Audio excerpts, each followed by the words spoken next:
JB మిత్రులరా, నా పేరు ముట్టుకూరు జగపతి. నేను బీఎస్పీ పార్టీ జోనల్ చీఫ్ సెక్రటరీని ఫ్రమ్ చిత్తూరు డిస్టిక్. ఈరోజు ముఖ్యంగా మా దృష్టికి ఏమొచ్చిందంటే, ఈ ప్రభుత్వం వచ్చిన తర్వాత ఈరోజు లేటెస్ట్ ఇప్పుడు ఇష్యూ చెప్తున్నాను.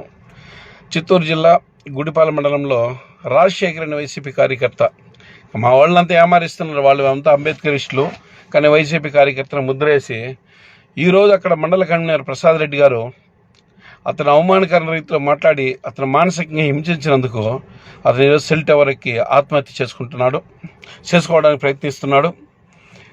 నేను ఒకటి అడుగుతాను, జగన్మోహన్ రెడ్డి గారు, మీ రెడ్లే ఓట్లు వేస్తే 4% రెడ్లు ఓట్లు వేస్తే మీరు సీఎం అయ్యారా, లేదా అందరూ కలిపి వేస్తే సీఎం అయ్యారా?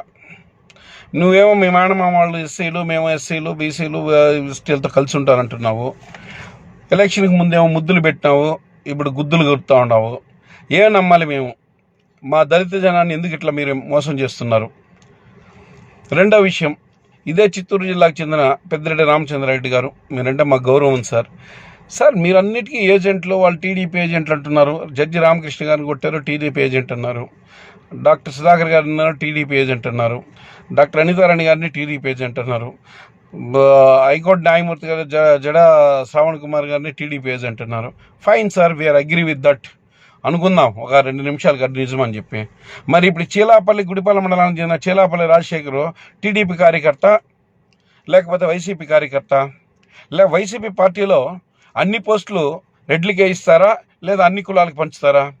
అంబేద్కర్ గారు ఇచ్చిన హక్కులను కూడా దళితులకు చేరనీయకుండా చేస్తున్నారు.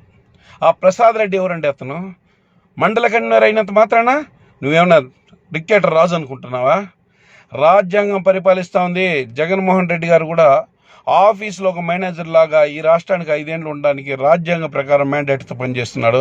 ప్రసాద్ రెడ్డి గారు, మీరు ఏదో ఇక్కడ సెంట్రల్ గవర్నమెంట్ జాబ్ అనుకుంటారు, కనీసం మీకు వచ్చి ఈ 5 ఏళ్ళు కూడా కరెక్ట్గా ఉంటుందో లేదో చూసుకోండి. ఏం మీ కులాంకారం? పైకేమో మీరు వచ్చి మేము బీసీ కాపుల అమ్మాయిని పెళ్లి చేసుకున్నాము కాబట్టి మేమంతా సమకంగా చూస్తామని మీరు అనుకుంటున్నారేమో. మీరు మానసికంగా మీరు పర్టికులర్ మీ మీద ఇంతకుముందు కూడా అలిగేషన్స్ వస్తున్నాయి. మీరు పర్టికులర్గా దళితులనే మీరు వెనకబడి దళితుల్ని, ఎరుకుల అనాథుల్ని, బీసీలు, సాకల, కుమ్మరి ఇట్లాంటి వాళ్ళని మీరు హింసిస్తున్నారు. ఇది మంచి పద్ధతి కాదు. వైఎస్ఆర్సీపీ పార్టీ వాళ్ళకు కూడా మేము చెప్తున్నాం, దయచేసి పెద్దవాళ్ళంతా దీన్ని ఆలోచించండి. మీ వైఎస్ఆర్సీపీ పార్టీ మెంట్ ఫార్ అంటే రెడ్ల కోసమే పెట్టారా, లేదా ఆంధ్రప్రదేశ్ రాష్ట్రాలు అందరి కోసం పెట్టారా? జగన్మోహన్ రెడ్డి గారు అందరూ ఓట్లు వేస్తే అయ్యారా, లేకపోతే ఓన్లీ రెడ్లే ఓట్లు వేస్తే అయ్యారా? తెలుసుకోండి, వద్దని చెప్పండి. దళిత మేధావులారా, ఇప్పటికైనా కళ్ళు తెరవండి. మీరు వాళ్ళు చెప్తా ఉన్నారు రెడ్లకి తప్ప వేరే వాళ్ళకి పోస్ట్ లేదని ప్రసాద్ రెడ్డి గారిని రెడ్డి చేసి ఆయన వచ్చి దురాక్రమంగా మాట్లాడి చెప్తున్నారు. మా మేధావులు కూడా కళ్ళు తెరుస్తారు.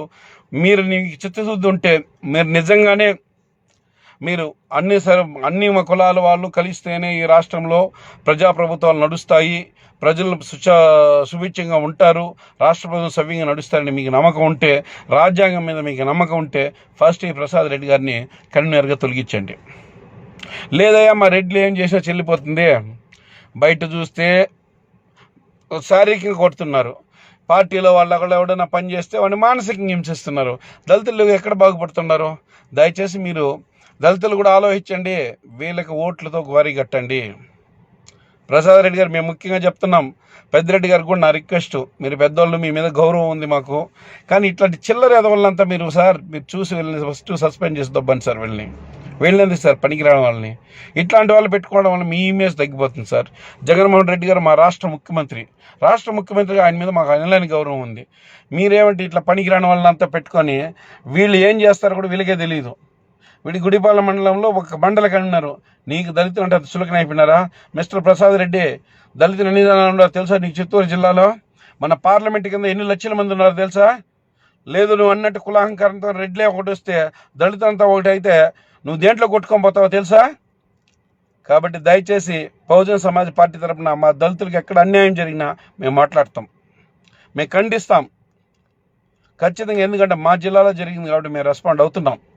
ఖచ్చితంగా ఇవి మీరు సరిచేయకపోతే మాత్రం తీవ్ర పరిణామాలు ఉంటాయి.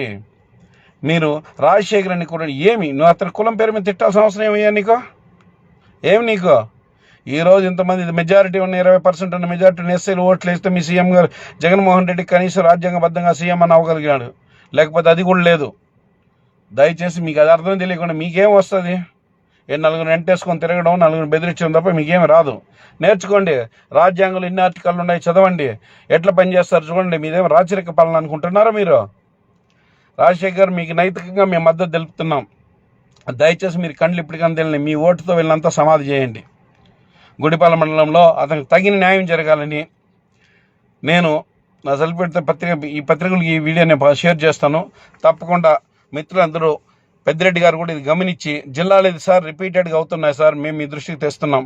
ఏమంటే రాజ్యాంగబద్ధంగా మీరు ఎన్నికయ్యారు కాబట్టి గౌరవం, మాకు రాజ్యాంగం మీద గౌరవం ఉంది కాబట్టి మేము మీ దృష్టికి తెస్తున్నాం. దయచేసి రాజ్యాంగబద్ధంగా తీసుకొని ఇటువంటి వాళ్ళని చేడుపురునంత ఏరిపారాయాలని మేము చాలా తీవ్రంగా దీన్ని వాళ్ళకి ఆ ప్రసాద్ రెడ్డికి హెచ్చరిస్తూ మీకు వినిపిస్తున్నాం. దయచేసి దీన్ని సీరియస్ తీసుకుంటూ